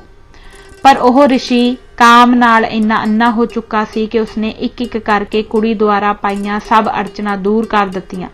ਸਰੀਰ ਦੀ ਦੁਰਗੰਧ ਉਸਨੇ ਆਪਣੀ ਸ਼ਕਤੀ ਨਾਲ ਫੁੱਲਾਂ ਦੀ ਤਾਜ਼ਗੀ ਤੇ ਖੁਸ਼ਬੂ ਵਿੱਚ ਬਦਲ ਦਿੱਤੀ। ਚੱਲਦਾ ਪਾਣੀ ਰੋਕ ਦਿੱਤਾ ਤੇ ਚਮਕਦੇ ਸੂਰਜ ਅੱਗੇ ਕਾਲੇ ਬੋਲੇ ਬੱਦਲਾਂ ਦੇ ਉਛਾੜ ਚਾੜ ਦਿੱਤੇ। ਹਨੇਰਾ ਘੁੱਪ ਹੋ ਗਿਆ ਤੇ ਇਸ ਤਰ੍ਹਾਂ ਉਸਨੇ ਕਾਮ ਕ੍ਰੀੜਾ ਕਰਨ ਲਈ ਸਮਾਂ ਢੁਕਵਾਂ ਬਣਾ ਕੇ ਉਸ ਕੁੜੀ ਨਾਲ ਮੂੰਹ ਕਾਲਾ ਕੀਤਾ ਤੇ ਉਸੇ ਦਾ ਨਤੀਜਾ ਹੀ ਵੇਦ ਵਿਆਸ ਰਿਸ਼ੀ ਦਾ ਜਨਮ ਹੋਇਆ, ਜਿਸਨੇ ਬਾਅਦ ਵਿੱਚ ਮਹਾਭਾਰਤ ਲਿਖਿਆ। ਇਹ ਕਹਾਣੀ ਲਿਖਣ ਦਾ ਇਹ ਮਤਲਬ ਨਹੀਂ ਕਿ ਉਸਨੇ ਸੱਚਮੁੱਚ ਹੀ ਬੱਦਲ ਸੂਰਜ ਅੱਗੇ ਕਰ ਦਿੱਤੇ ਹੋਣਗੇ ਜਾਂ ਦਰਿਆ ਦਾ ਪਾਣੀ ਖੜਾ ਕਰ ਦਿੱਤਾ ਹੋਵੇਗਾ। ਇਹ ਸਭ ਤਾਂ ਬਕਵਾਸ ਹੈ, ਕਿਉਂਕਿ ਇਸ ਤਰ੍ਹਾਂ ਦੀਆਂ ਸ਼ਕਤੀਆਂ ਕਦੇ ਹੋਈਆਂ ਹੀ ਨਹੀਂ। ਪਰ ਇਹ ਗੱਲ ਜ਼ਰੂਰ ਹੋਵੇਗੀ ਕਿ ਉਸਨੇ ਉਸ ਕੁੜੀ ਨਾਲ ਖੇ ਜ਼ਰੂਰ ਖਾਧੀ ਹੋਵੇਗੀ, ਕਿਉਂਕਿ ਰੋਜ਼ ਅਖਬਾਰਾਂ ਵਿੱਚ ਆਉਂਦਾ ਹੈ ਕਿ ਫਲਾਣੇ ਪਿੰਡ ਦੇ ਭਾਈ ਨੇ 8 ਸਾਲ ਦੀ ਬੱਚੀ ਜਾਂ ਮੁੰਡੇ ਨਾਲ ਬਲਾਤਕਾਰ ਕੀਤਾ, ਜਾਂ ਫਲਾਣੇ ਮੰਦਿਰ ਦੇ ਪੁਜਾਰੀ ਨੂੰ ਲੋਕਾਂ ਨੇ 80 ਸਾਲ ਦੀ ਬੁੱਢੀ ਨਾਲ ਜ਼ਬਰਦਸਤੀ ਕਰਦੇ ਸਿਰੋਂ ਫੜਿਆ। ਸਾਦਾ ਸੰਤਾਂ, ਮਹੰਤਾਂ ਤੇ ਪੁਜਾਰੀਆਂ ਆਦਿ ਦੀਆਂ ਕਰਤੂਤਾਂ ਹਰ ਰੋਜ਼ ਅਖਬਾਰਾਂ ਵਿੱਚ ਛਪਦੀਆਂ ਰਹਿੰਦੀਆਂ ਹਨ। ਗੁਰੂਆਂ ਨੇ ਕੇਵਲ ਤੇ ਕੇਵਲ ਵਿਆਹ ਕਰਵਾ ਕੇ ਗ੍ਰਹਿਸਥ ਜੀਵਨ ਵਿੱਚ ਹੀ ਇਸ ਦਾ ਹੱਲ ਨਿਯਤ ਕੀਤਾ ਹੈ। ਹੋਰ ਕੋਈ ਤਰੀਕਾ ਇਸ ਤੋਂ ਛੁਟਕਾਰਾ ਪਾਉਣ ਦਾ ਹੈ ਹੀ ਨਹੀਂ। ਜੇ ਕੋਈ ਹੋਰ ਤਰੀਕਾ ਦੱਸਦਾ ਹੈ ਤਾਂ ਉਹ ਪਾਖੰਡੀ ਤੇ ਡਰਾਮੇਬਾਜ਼ ਹੈ। ਕਈਆਂ ਲੋਕਾਂ ਤੇ ਖਾਸ ਕਰ ਬੀਬੀਆਂ ਦਾ ਇਹ ਪੱਕਾ ਵਿਸ਼ਵਾਸ ਹੁੰਦਾ ਹੈ ਕਿ ਜੇ ਕੋਈ ਪਹੁੰਚਿਆ ਹੋਇਆ ਸੰਤ ਆਸ਼ੀਰਵਾਦ ਦੇਵੇ ਤਾਂ ਉਹਨਾਂ ਸੰਤਾਂ ਦੇ ਆਸ਼ੀਰਵਾਦ ਨਾਲ ਬੱਚਾ ਪੈਦਾ ਹੋ ਸਕਦਾ ਹੈ। ਨਾ ਸਮਝ ਲੋਕ ਇਹ ਨਹੀਂ ਜਾਣਦੇ ਕਿ ਕੁਦਰਤ ਦੀ ਹੀ ਪਰਮਾਤਮਾ ਦੇ ਤੌਰ ਤੇ ਪੂਜਾ ਹੁੰਦੀ ਹੈ ਤੇ ਕੁਦਰਤ ਦੇ ਨਿਯਮ ਅਟੱਲ ਹੁੰਦੇ ਹਨ। ਉਹ ਕਿਸੇ ਦੇ ਕਹਿਣ ਨਾਲ ਨਹੀਂ ਬਦਲਦੇ। ਜੇ ਇਸ ਤਰ੍ਹਾਂ ਕਹਿਣ ਨਾਲ ਹੀ ਬਦਲ ਜਾਂਦੇ ਹੋਣ ਤਾਂ ਸਾਰੀ ਕੁਦਰਤ ਦਾ ਨਿਜ਼ਾਮ ਹੀ ਫੇਲ ਹੋ ਜਾਵੇ। ਕੁਦਰਤ ਦੇ ਕ੍ਰਿਸ਼ਮੇ ਵੇਖ ਕੇ ਹੀ ਕੁਦਰਤ ਦੇ ਬਲਿਹਾਰੇ ਜਾਣ ਨੂੰ ਜੀ ਕਰਦਾ ਹੈ। ਜਿਸ ਤਰ੍ਹਾਂ ਪਾਣੀ ਬਣਨ ਦਾ ਫਾਰਮੂਲਾ H+O2 ਹੈ ਤੇ ਇਸ ਦੇ ਥੋੜਾ ਜਿਹਾ ਵੀ ਬਦਲ ਜਾਣ ਤੇ ਪਾਣੀ ਨਹੀਂ ਬਣ ਸਕਦਾ, ਇਸੇ ਤਰ੍ਹਾਂ ਹੀ ਬੱਚੇ ਪੈਦਾ ਹੋਣ ਦੀ ਗੱਲ ਹੈ। ਬੱਚੇ ਪੈਦਾ ਕਰਨ ਲਈ ਪਰਮਾਤਮਾ ਕੁਦਰਤ ਨੇ ਮਨੁੱਖ ਅੰਦਰ ਕਰੋੜਾਂ ਦੇ ਹਿਸਾਬ ਨਾਲ ਸਪਰਮ ਪੈਦਾ ਕੀਤੇ ਹੋਏ ਹਨ। ਵਿਗਿਆਨਕਾਂ ਨੇ ਹਿਸਾਬ ਲਾਇਆ ਹੈ ਕਿ ਇੱਕ ਸਾਧਾਰਨ ਆਦਮੀ ਆਪਣੀ ਜ਼ਿੰਦਗੀ ਵਿੱਚ 4000 ਵਾਰੀ ਭੋਗ ਕਰਦਾ ਹੈ ਤੇ ਇੱਕ ਵਾਰੀ ਵਿੱਚ ਕਈ ਕਰੋੜ ਸ਼ੁਕਰਾਣੂ ਛੱਡਦਾ ਹੈ। ਇਹਨਾਂ ਸ਼ੁਕਰਾਣੂਆਂ ਨਾਲ ਇੱਕ ਬੰਦਾ ਹੀ ਸਾਰੀ ਦੁਨੀਆ ਵਸਾ ਸਕਦਾ ਹੈ, ਕਿਉਂਕਿ ਗਰਭ ਧਾਰਨ ਕਰਨ ਲਈ ਸਿਰਫ ਇੱਕ ਹੀ ਸ਼ੁਕਰਾਣੂ ਦੀ ਲੋੜ ਹੁੰਦੀ ਹੈ। पर कुदरत ने इस सिस्टम नूं कारगर बनाउण लई करोड़ां शुक्राणुआं मुहैया करवा दित्ते हन। इसे तरह ही दरख्तां नाल भी कुदरत ने कई हज़ार बी एक दरख्त नूं ला छड्डे हन ताकि जे उगण विच कोई विघन भी पै जावे तां कोई ना कोई बी तां उगे।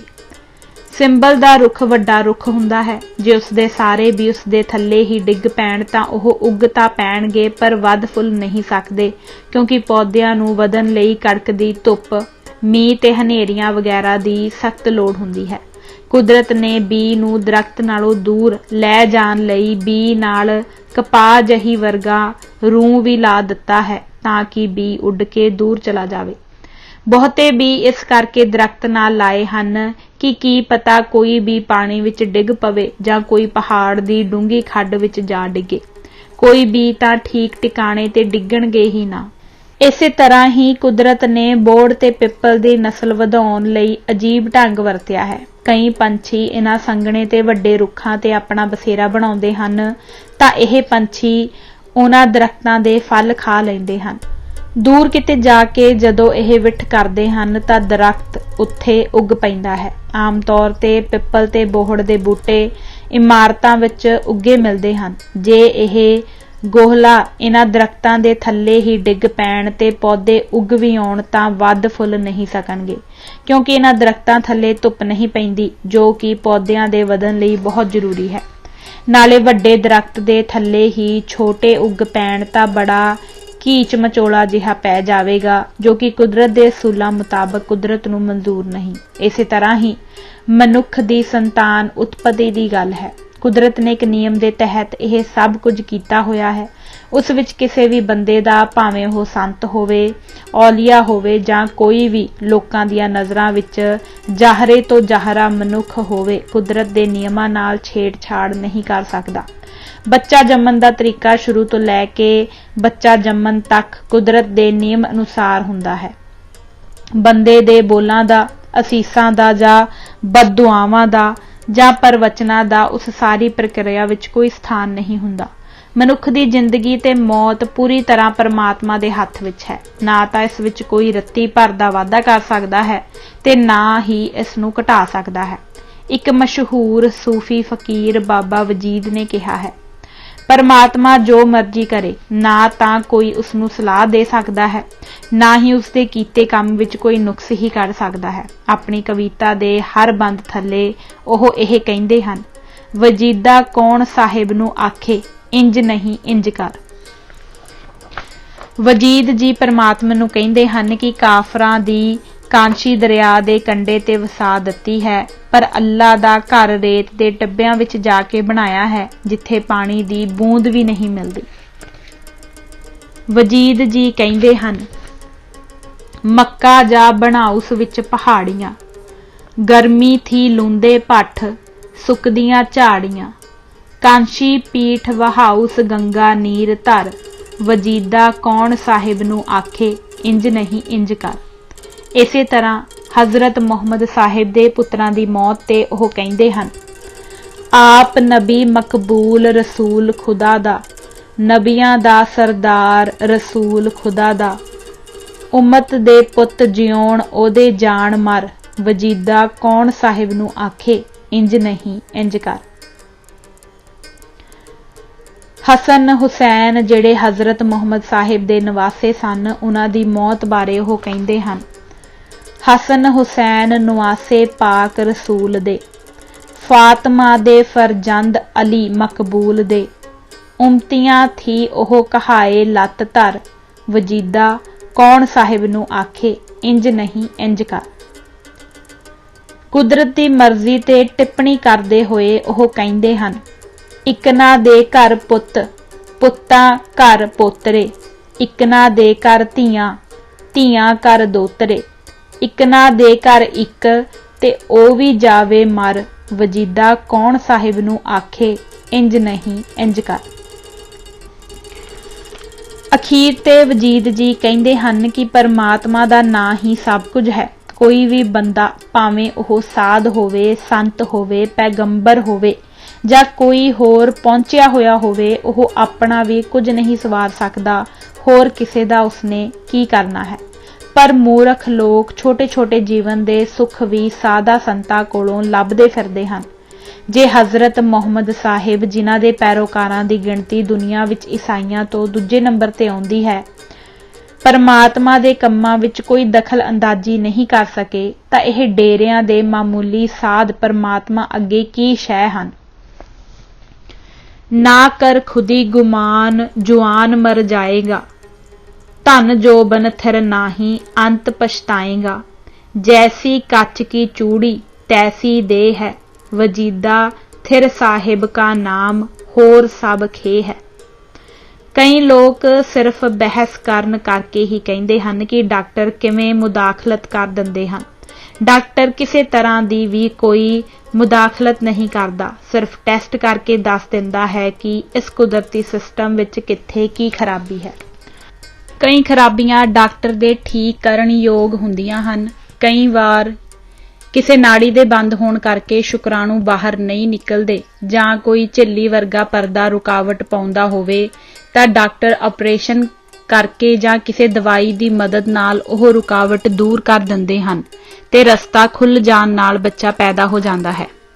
यह डॉक्टर दी डॉक्टरी विद्या नाल हुंदा है, असीसा जां बचन करन नाल नहीं। ऐसे भी केस हैं जिथे डॉक्टर कहिंदा है माफ करना कुछ नहीं हो सकता। जिउंदे साध तां लोकां नूं बेवकूफ बनाउंदे ही हन। इत्थे तां कई लोग ऐसे भी हैं जो बहुता समा पहलां दे मर चुके साधा दियां कबरां कोलों पुत्तां दियां मुरादां मंगण तुर पैंदे हन। श्री गुरु नानक देव जी दी वड्डी भैण बेबे नानकी जी, जिन्हां दा अपने भरा नाल बहुत प्यार सी, उन्हां दे घर औलाद नहीं होई। बेबे नानकी जी ला औलाद ही रहे, पर जे साखियां पढ़िए तां ओह गुरु नानक जी दे चमत्कारां नाल भरियां पईयां हन। परमात्मा दी मर्जी तो बिना पत्ता भी नहीं हिलदा। की ठीक की गलत। पंजाब दी यह कहावत है, किसे नूं मां बादी किसे नूं मां मुआफक। खाण पीण ते पहनण दीयां गल्लां दा संबंध इलाकाई हुंदा है,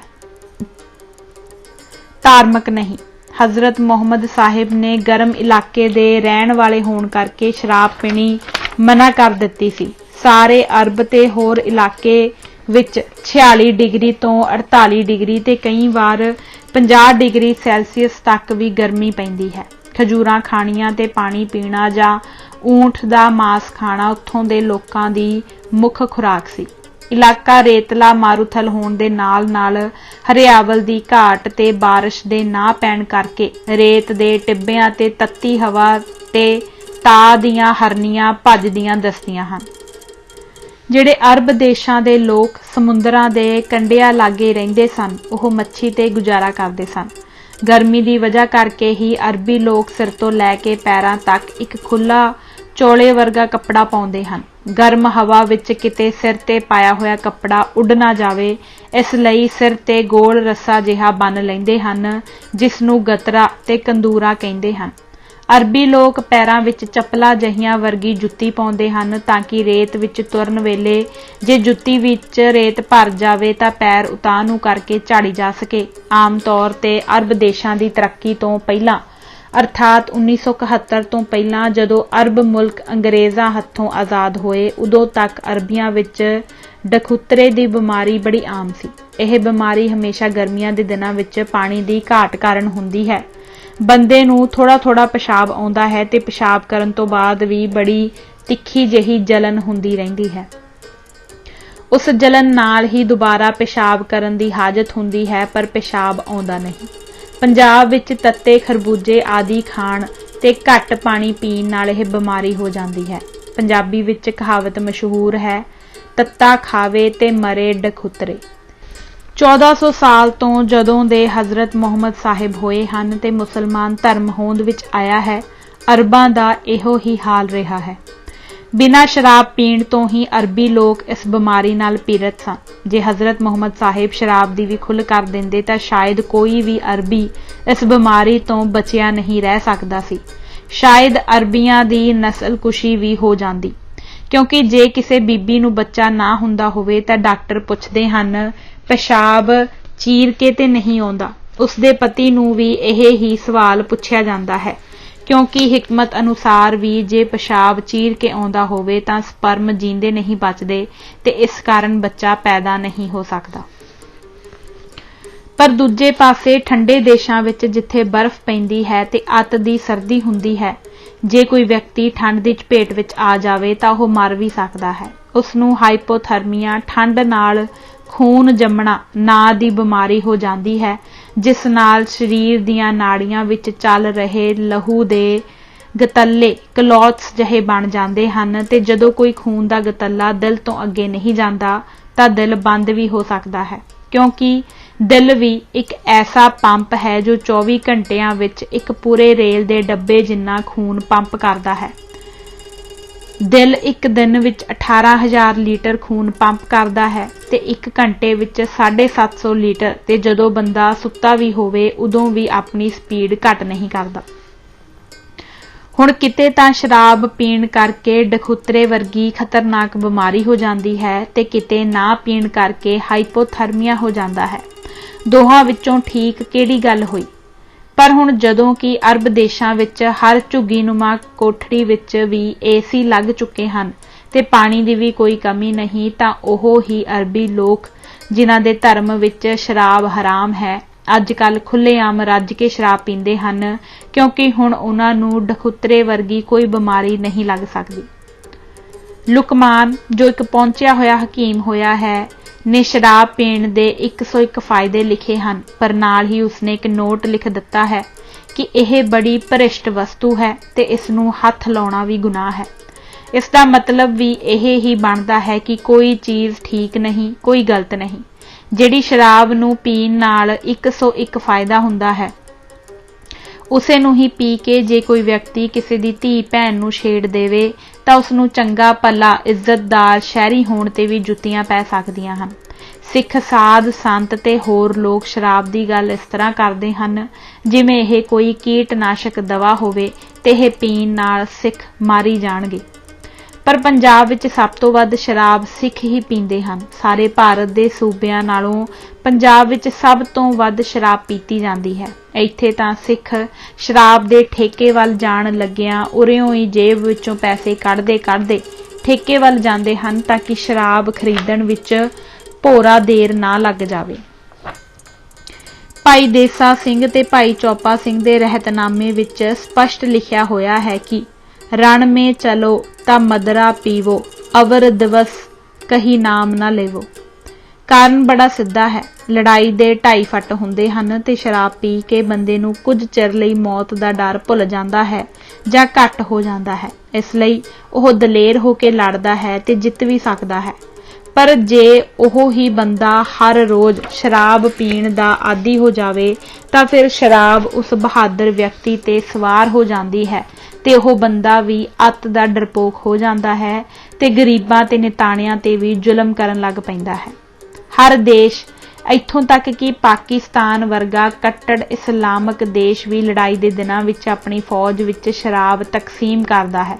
ਬਰਫ਼ ਵਿੱਚ ਰਹਿਣ ਵਾਲੇ ਫੌਜੀਆਂ ਨੂੰ ਭਾਵੇਂ ਉਹ ਕਿਸੇ ਵੀ ਦੇਸ਼ ਦੇ ਹੋਣ ਤੇ ਉਹਨਾਂ ਦੇ ਧਰਮ ਵਿੱਚ ਸ਼ਰਾਬ ਦੀ ਮਨਾਹੀ ਹੋਵੇ, ਫਿਰ ਵੀ ਸ਼ਰਾਬ ਉਹਨਾਂ ਦੀ ਖੁਰਾਕ ਵਿੱਚ ਸ਼ਾਮਲ ਕਰ ਦਿੱਤੀ ਜਾਂਦੀ ਹੈ, ਕਿਉਂਕਿ ਜੇ ਇਸ ਤਰ੍ਹਾਂ ਨਾ ਕੀਤਾ ਜਾਵੇ ਤਾਂ ਉਹ ਮੁੱਦੇ ਮੂੰਹ ਬਰਫ਼ ਵਿੱਚ ਡਿੱਗੇ ਪਏ ਹੋਣਗੇ ਤੇ ਨਮੂਨੀਏ ਜਾਂ ਹੋਰ ਕਿਸੇ ਬਿਮਾਰੀ ਨਾਲ ਮਰੇ ਪਏ ਹੋਣਗੇ।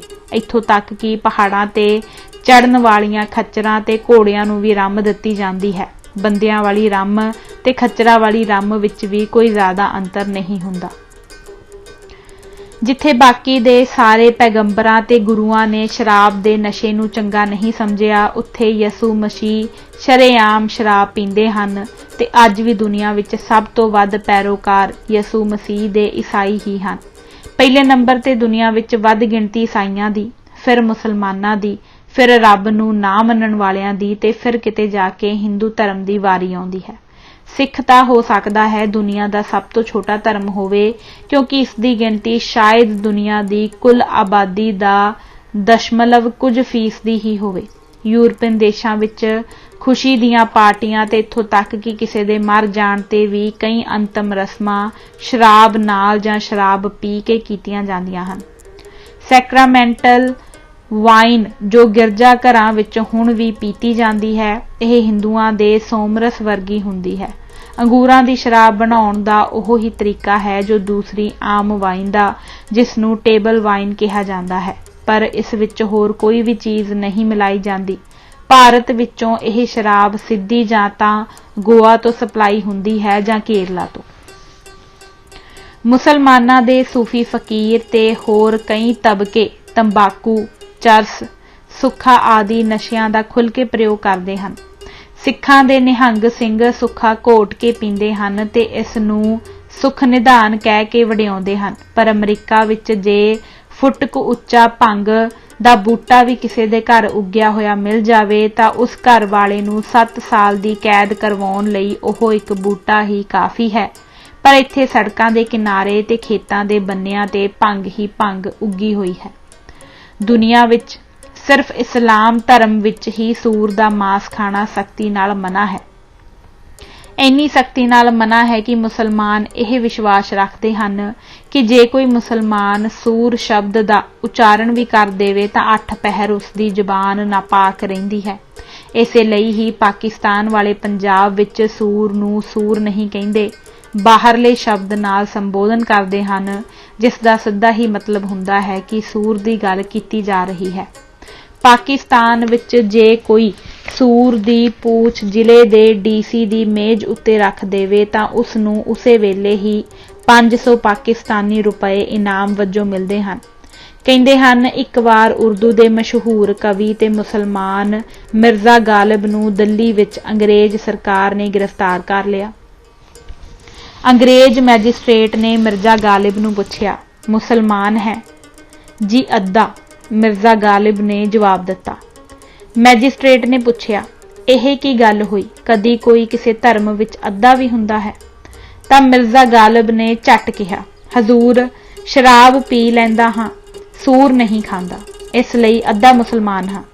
ਇਹੋ ਹੀ ਮਿਰਜ਼ਾ ਗਾਲਿਬ ਅੰਗਰੇਜ਼ ਗਵਰਨਰ ਜਨਰਲ ਦੀ ਕੁੜੀ ਨੂੰ ਉਰਦੂ ਪੜ੍ਹਾਉਣ ਲਈ ਟਿਊਟਰ ਰੱਖਿਆ ਗਿਆ ਸੀ। ਜਦੋਂ ਮਹੀਨੇ ਬਾਅਦ ਤਨਖਾਹ ਮਿਲੀ ਤਾਂ ਮਿਰਜ਼ਾ ਗਾਲਿਬ ਸਾਰੀ ਤਨਖਾਹ ਦੀ ਹੀ ਸ਼ਰਾਬ ਖਰੀਦ ਲਿਆਇਆ। ਜਦੋਂ ਕਈ ਘੜੇ ਸ਼ਰਾਬ ਵਿਹੜੇ ਵਿੱਚ ਆ ਪਹੁੰਚੀ ਤਾਂ ਗਾਲਿਬ ਸਾਹਿਬ ਦੀ ਪਤਨੀ ਨੇ ਪੁੱਛਿਆ, ਹੁਣ ਸਾਰਾ ਮਹੀਨਾ ਰੋਟੀ ਕਿੱਥੋਂ ਖਾਣੀ ਹੈ?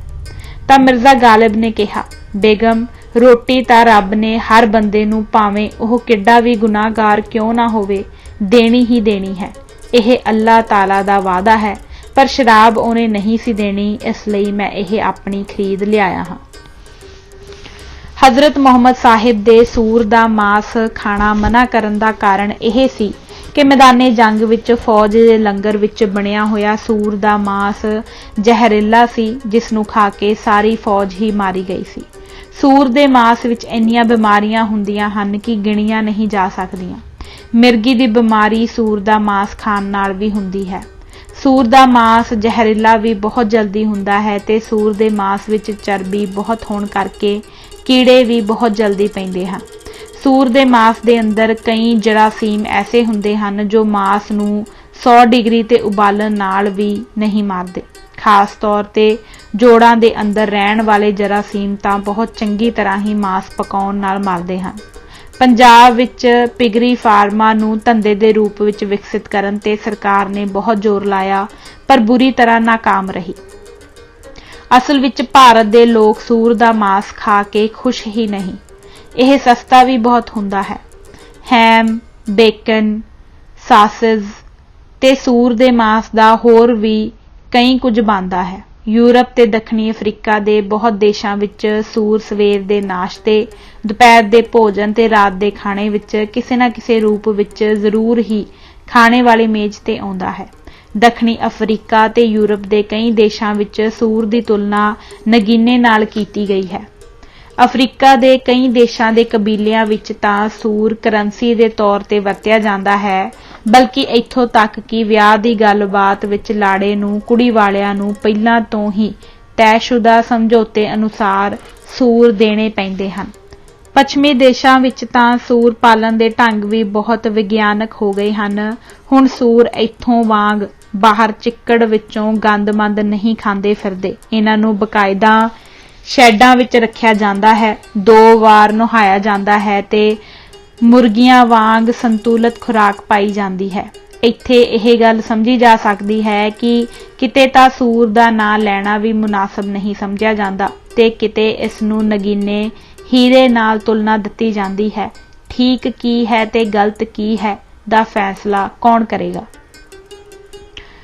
ਪੱਛਮੀ ਦੇਸ਼ਾਂ ਵਿੱਚ ਮੂੰਹ ਚੁੰਮਣਾ, ਹੱਥ ਮਿਲਾਉਣਾ, ਜੱਫੀ ਪਾਉਣੀ, ਗਲ ਨਾਲ ਗਲ ਲਾਉਣੀ ਪਿਆਰ ਤੇ ਸ਼ਿਸ਼ਟਾਚਾਰ ਦਾ ਪ੍ਰਤੀਕ ਹੈ, ਪਰ ਕਈ ਦੇਸ਼ਾਂ ਵਿੱਚ, ਖਾਸ ਕਰ ਮੁਸਲਿਮ ਦੇਸ਼ਾਂ ਵਿੱਚ, ਔਰਤ ਮਰਦਾਂ ਦੇ ਬਰਾਬਰ ਮਸਜਿਦ ਵਿੱਚ ਜਾ ਕੇ ਨਮਾਜ਼ ਵੀ ਨਹੀਂ ਪੜ੍ਹ ਸਕਦੀ। ਪਾਕਿਸਤਾਨ ਵਿੱਚ ਮੈਂ ਵੇਖਿਆ ਹੈ ਕਿ ਜੇ ਕੋਈ ਪ੍ਰਾਹੁਣਾ ਘਰ ਆਵੇ ਤੇ ਘਰ ਵਿੱਚ ਕੋਈ ਮਰਦ ਮੈਂਬਰ ਨਾ ਹੋਵੇ ਤੇ ਜੇ ਦਰਵਾਜ਼ਾ ਔਰਤ ਨੂੰ ਖੋਲ੍ਹਣਾ ਪੈ ਜਾਵੇ ਤਾਂ ਉਹ ਸਿੱਧਾ ਦਰਵਾਜ਼ਾ ਖੋਲ੍ਹ ਕੇ ਉਸ ਬੰਦੇ ਨਾਲ ਗੱਲਾਂ ਨਹੀਂ ਕਰਨ ਲੱਗ ਪੈਂਦੀ। ਪਹਿਲਾਂ ਤਾਂ ਉਹ ਚੰਗੀ ਤਰ੍ਹਾਂ ਚਾਦਰ ਉੱਤੇ ਲੈਂਦੀ ਹੈ ਤੇ ਇੱਕ ਤਰ੍ਹਾਂ ਦਾ ਕੁੰਡ ਜਿਹਾ ਕੱਢ ਲੈਂਦੀ ਹੈ। ਫਿਰ ਅੰਦਰੋਂ ਦਰਵਾਜ਼ਾ ਖੋਲ੍ਹ ਕੇ ਤਖਤੇ ਦੇ ਪਿੱਛੇ ਖਲੋ ਜਾਂਦੀ ਹੈ। ਜੇ ਤਾਂ ਪ੍ਰਾਹੁਣਾ ਕੋਈ ਨਜ਼ਦੀਕੀ ਰਿਸ਼ਤੇਦਾਰ ਹੋਵੇ ਤਾਂ ਦੁਆ ਸਲਾਮ ਕਰਕੇ ਅੰਦਰ ਆਉਣ ਲਈ ਕਹਿ ਦਿੰਦੀ ਹੈ ਤੇ ਜੇ ਕੋਈ ਅਜਨਬੀ ਹੋਵੇ ਤੇ ਘਰ ਦੇ ਮਰਦ ਦੀ ਗੈਰ ਮੌਜੂਦਗੀ ਵਿੱਚ ਉਸ ਨੂੰ ਬੈਠਣ ਲਈ ਨਾ ਕਹਿਣਾ ਹੋਵੇ ਤਾਂ ਉਹ ਦੱਸ ਦਿੰਦੀ ਹੈ, ਭਾਈਆ ਜੀ ਅਸਲਮ ਦੇ ਅੱਬੂ ਘਰ ਨਹੀਂ, ਸ਼ਾਮ ਤੱਕ ਘਰ ਮੁੜਨਗੇ। ਇਸੇ ਪਰਦਾਪੋਸ਼ੀ ਤੇ ਘੱਟ ਗੱਲਾਂ ਕਰਨ ਨੂੰ ਹੀ ਉੱਥੇ ਔਰਤ ਦੇ ਇੱਜ਼ਤਦਾਰ ਤੇ ਭਲੀ ਮਾਨਸ ਗ੍ਰਹਿਣੀ ਹੋਣ ਦਾ ਖਿਤਾਬ ਮਿਲਦਾ ਹੈ, ਪਰ ਪੱਛਮ ਆਦਿ ਦੇਸ਼ਾਂ ਵਿੱਚ ਇਸ ਬੇਰੁਖੀ ਜਹੀ ਨੂੰ ਬੇਹਯਾਈ ਤੇ ਗਵਾਰਪੁਣਾ ਸਮਝਿਆ ਜਾਂਦਾ ਹੈ। ਫਲਸਤੀਨ ਦਾ ਰਾਸ਼ਟਰਪਤੀ ਯਾਸਰ ਅਰਾਫਾਤ ਜਿੰਨੀ ਵਾਰੀ ਵੀ ਭਾਰਤ ਆਉਂਦਾ ਪ੍ਰਧਾਨ ਮੰਤਰੀ ਇੰਦਰਾ ਗਾਂਧੀ ਨੂੰ ਜੱਫੀ ਪਾ ਕੇ ਮਿਲਦਾ ਸੀ। 3 ਵਾਰੀ ਕਦੇ ਉਸ ਮੋਢੇ ਲੱਗ ਕੇ ਤੇ ਗੱਲ ਨਾਲ ਗੱਲ ਤੇ ਫੇਰ ਦੂਸਰੇ ਮੋਢੇ ਲੱਗ ਕੇ ਦੂਸਰੀ ਗੱਲ ਨਾਲ ਗੱਲ ਲਾ ਕੇ ਮਿਲਦਾ। ਇੱਥੋਂ ਦੇ ਕਈ ਕੱਟੜ ਖਿਆਲੀ ਹਿੰਦੂ ਇਸ ਦਾ ਬਹੁਤ ਬੁਰਾ ਮਨਾਉਂਦੇ ਸਨ, ਪਰ ਪੱਛਮੀ ਦੇਸ਼ਾਂ ਨੂੰ ਇਸ ਵਿੱਚ ਕੁਝ ਵੀ ਬੁਰਾ ਨਹੀਂ ਸੀ ਲੱਗਦਾ। ਇਹ ਤਾਂ ਉਹਨਾਂ ਦੇ ਮਿਲਣ ਦਾ ਇੱਕ ਤਰੀਕਾ ਹੈ। ਸਿੱਖ ਤੇ ਹਿੰਦੂ ਹੱਥ ਜੋੜ ਕੇ ਸਿਰ ਨਿਵਾ ਕੇ ਸਤਿ ਸ੍ਰੀ ਅਕਾਲ ਜਾਂ ਰਾਮ ਰਾਮ ਜਾਂ ਨਮਸਕਾਰ ਜੀ ਕਹਿੰਦੇ ਹਨ, ਪਰ ਮੁਸਲਮਾਨ ਅਸਲਾਮਾ ਅਲੈਕਮ ਕਹਿਣ ਤੋਂ ਪਹਿਲਾਂ ਧੌਣ ਨੂੰ ਇਸ ਤਰ੍ਹਾਂ ਅਕੜਾ ਲੈਂਦੇ ਹਨ ਜਿਵੇਂ ਧੌਣ ਵਿੱਚ ਕਿੱਲਾ ਗੱਡਿਆ ਹੋਇਆ ਹੋਵੇ। ਕਈ ਦੇਸ਼ਾਂ ਵਿੱਚ ਆਪਣੇ ਤੋਂ ਵੱਡੇ ਦਾ ਨਾਂ ਲੈਣਾ ਗੁਸਤਾਖੀ ਸਮਝਿਆ ਜਾਂਦਾ ਹੈ, ਪਰ ਪੱਛਮੀ ਦੇਸ਼ਾਂ ਵਿੱਚ 3-3 ਸਾਲ ਦੇ ਬੱਚੇ ਵੀ 90 ਸਾਲਾਂ ਦੇ ਬੁੱਢੇ ਨੂੰ ਨਾਂ ਨਾਲ ਬੁਲਾਉਂਦੇ ਹਨ। ਇੱਥੋਂ ਤੱਕ ਕਿ ਸਕੂਲ ਵਿੱਚ ਪਹਿਲੀ ਵਿੱਚ ਪੜ੍ਹਦਾ ਬੱਚਾ ਵੀ ਆਪਣੀ ਮਾਸਟਰਾਣੀ ਨੂੰ ਹੈਲੋ ਮਿਸਿਜ ਲਾਰਸਨ ਜਾਂ ਜੋ ਵੀ ਮਾਸਟਰਾਣੀ ਦਾ ਨਾਮ ਹੋਵੇ ਕਹਿ ਕੇ ਬੁਲਾਉਂਦਾ ਹੈ। ਉੱਥੇ ਇਸ ਗੱਲ ਦਾ ਬੁਰਾ ਮਨਾਉਣ ਦਾ ਸਵਾਲ ਹੀ ਪੈਦਾ ਨਹੀਂ ਹੁੰਦਾ, ਪਰ ਏਸ਼ੀਆਈ ਦੇਸ਼ਾਂ ਤੇ ਖਾਸ ਕਰ ਭਾਰਤ ਪਾਕਿਸਤਾਨ ਵਿੱਚ ਤਾਂ ਜੇ ਕੋਈ ਨਿਆਣਾ ਕਿਸੇ ਮਾਮੇ ਚਾਚੇ ਦਾ ਵੀ ਨਾਂ ਲੈ ਦੇਵੇ ਤਾਂ ਜ਼ਮੀਨ ਪੁੱਠੀ ਹੋਣ ਨੂੰ ਕਰਦੀ ਹੈ। ਕਈ ਵਾਰ ਤਾਂ ਮਾਪਿਓ ਚਪੇੜਾਂ ਨਾਲ ਬੱਚੇ ਨੂੰ ਕੁੱਟਣਾ ਸ਼ੁਰੂ ਕਰ ਦਿੰਦੇ ਹਨ ਕਿ ਤੂੰ ਗੁਸਤਾਖੀ ਕਿਉਂ ਕੀਤੀ। ਅੱਜ ਅਸੀਂ ਇਹ ਕਿਤਾਬ ਇੱਥੋਂ ਤੱਕ ਹੀ ਪੜ੍ਹਾਂਗੇ। ਇਜਾਜ਼ਤ ਦਿਓ। ਵਾਹਿਗੁਰੂ ਜੀ ਕਾ ਖਾਲਸਾ, ਵਾਹਿਗੁਰੂ ਜੀ ਕੀ ਫਤਿਹ।